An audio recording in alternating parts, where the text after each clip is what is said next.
Hello everyone, welcome to another video of Comprehensive Biology Learning. In today's video, we are going to talk about topic 9.4 of class 10th, which is speciation. Speciation is an evolutionary process by which new species evolves from the already existing species. So, जो species किसी organism की अभी present है, उसमें changes होके अगर कोई new species produce हो जाती है, तो उस process को हम speciation कहेंगे. इवोल्यूशन को हम लोग दो मेन थीम्स में जानते हैं, micro evolution and macro evolution. Micro evolution का मतलब ये है कि किसी एक स्पीशीज़ की पॉपुलेशन में ऐसे चेंजेस हों जिससे न्यू स्पीशीज़ तो फॉर्म ना हो, लेकिन उसी स्पीशीज़ के ऑर्गेनिजम्स के एक या दो कैरेक्टरिस्टिक्स बदल जाएं. जैसे कि अगर हम एक बैक्टीरियल कल्चर में कंटिन्यूसली एंटीबायोटिक्स डालते रहेंगे तो उसमें से कुछ बैक्टीरिया ऐसे होंगे जो अपने आप को उस एंटीबायोटिक्स से बचा पाएंगे, मतलब दे विल डेवलप रेजिस्टेंस. इसका मतलब ये तो नहीं है कि वो बैक्टीरिया से कोई और स्पीशीज़ बन गए, they still remain bacteria but their one or two characteristics get changed. Whereas in case of macro evolution, species के पॉपुलेशन में कुछ ऐसे चेंजेस होते हैं जिससे कि एक एंटायरली न्यू स्पीशीज़ प्रोड्यूस हो जाती है. सो पुरानी species will continue to exist but a new species will also take birth. For example जैसे कि बर्ड्स का एवोल्यूशन हुआ है रेप्टाइल्स से. रेप्टाइल्स ऑर्गेनिजम्स थे, फिर उनके कैरेक्टरिस्टिक्स में चेंज हुआ और वो इतना ज़्यादा हुआ कि एक न्यू स्पीशीज़ यानी कि बर्ड्स प्रोड्यूस हो गए. So that is known as macro evolution. If you want to understand speciation, we understand it by the process of macroevolution or under macroevolution. Now we must understand what are the various types of speciation. किस किस तरीके से नए species का production हो सकता है. There are 4 types of speciation. First is allopatric. Allopatric speciation का मतलब होता है एक geographical isolation का हो जाना. जैसे कि अगर मान लो ये एक population है, इसमें सेम तरीके के ऑर्गेनिजम्स रह रहे हैं, लेकिन because of some natural disaster या फिर कोई नेचर में फिनोमेना होने की वजह से अगर इसी स्पीशीज़ के एरिया में बीच में एक माउंटेन आ जाए या फिर एक रिवर आ जाए या फिर एक वैली का प्रोडक्शन हो जाए, तो एक ही स्पीशीज़ के ऑर्गेनिजम्स दो अलग अलग ग्रुप में बट जाएंगे.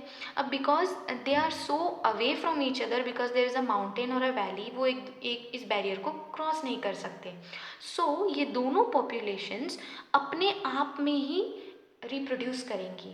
And when they reproduce with time, क्योंकि इनका जोग्राफिकल लोकेशन बिल्कुल अलग हो गया है, इनके कैरेक्टरिस्टिक्स भी अलग हो जाएंगे. That is why as you can see the yellow colour over here.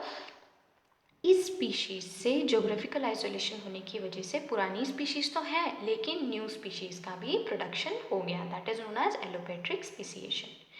In peripatric speciation, in the same species population, because they are widely distributed, वो एक बहुत बड़े फॉर एग्जांपल माउंटेन में रह रहे हैं, तो उस चांसेस हैं कि उस पॉपुलेशन के कुछ ऑर्गेनिजम्स निकल के माउंटेन के दूर दराज वाले एरिया में रहने लग जाए, यानी कि एक न्यू निश ढूंढ ले, मतलब हैबिटेट. अगर वो एक न्यू निश या फिर एक हैबिटेट ढूंढ लेते हैं, so they won't come back to the main population and they reproduce within themselves. जब वो आपस में रिप्रोड्यूस करेंगे तो उनके कैरेक्टरिस्टिक्स डेफिनेटली मेन पॉपुलेशन से अलग हो जाएंगे. That is how the new species comes and takes birth from the previous species in peripatric speciation. Sympatric speciation में क्या होगा, पॉपुलेशन के कुछ ऑर्गेनिजम्स के जेनेटिक स्ट्रक्चर में चेंज हो जाएगा बिकॉज ऑफ म्यूटेशन. अब क्योंकि उनका जेनेटिक स्ट्रक्चर अलग हो गया, they cannot reproduce with the main population. So ये येलो कलर का जो ये ग्रुप दिखाया है, ये ऑर्गेनिजम्स आपस में ही रिप्रोड्यूस करेंगे and they will form a new species. In case of पैरापैट्रिक speciation, इसमें भी पेरीपैट्रिक की तरह इनका डिस्ट्रीब्यूशन बहुत ही वास्ट होता है, और वास्ट होने की वजह से क्या होगा, कुछ ग्रुप बहुत दूर दराज वाले इलाके में रहेंगे, दे cannot reproduce with the main population. अब वो मेन पॉपुलेशन के साथ रिप्रोड्यूस नहीं कर सकते, so they will form a new species on their own. Parapatric और पेरीपैट्रिक में बस ये फ़र्क है कि पैरापैट्रिक ऑर्गेनिजम्स सेम एरिया में रहते हैं लेकिन मेन पॉपुलेशन के साथ रिप्रोड्यूस नहीं करते. पेरीपैट्रिक में they leave their main place and they go somewhere else and start reproducing within themselves. I hope you understood it. Next है factors that lead to speciation. किस किस reason की वजह से न्यू स्पीशीज़ का formation हो सकता है। सबसे पहले तो ज्योग्राफिकल आइसोलेशन। अगर सेम स्पीशीज़ के ऑर्गेनिज्म अलग अलग जगह पहुंच जाएं या उनके बीच में कोई बैरियर आ जाए जैसे कि माउंटेन या फिर रिवर, तो उनके जो रिप्रोडक्शन के चांसेस हैं वो कम हो जाएंगे। सो दोनों आइसोलेटेड पॉपुलेशंस के थ्रू एक न्यू स्पीशीज़ का प्रोडक्शन हो जाएगा। Next is genetic drift. Any random natural phenomena जिसकी वजह से कुछ पर्टिकुलर कैरेक्टरिस्टिक्स वाले ऑर्गेनिजम्स की डेथ हो जाए और कुछ कैरेक्टरिस्टिक्स आगे पास ऑन हो जाए, उसे कहते हैं जेनेटिक ड्रिफ्ट।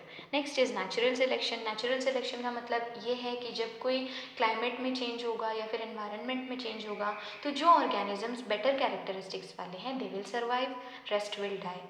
तो जो बेटर कैरेक्टरिस्टिक्स हैं वो ऑटोमेटिकली पास होंगे and which will lead to the formation of new species. Next is mutation. Mutation का मतलब होता है जेनेटिक चेंजेस, डीएनए के स्ट्रक्चर में चेंज हो जाना जो कि बाय चांस होता है एंड सडन होता है। तो अगर डीएनए में चेंजेस हो जाएंगे definitely it will lead to the formation of a new species. I hope आज का वीडियो क्लियर रहा होगा। If you have any doubt mention it in the comment box, I will be happy to help you. Thank you.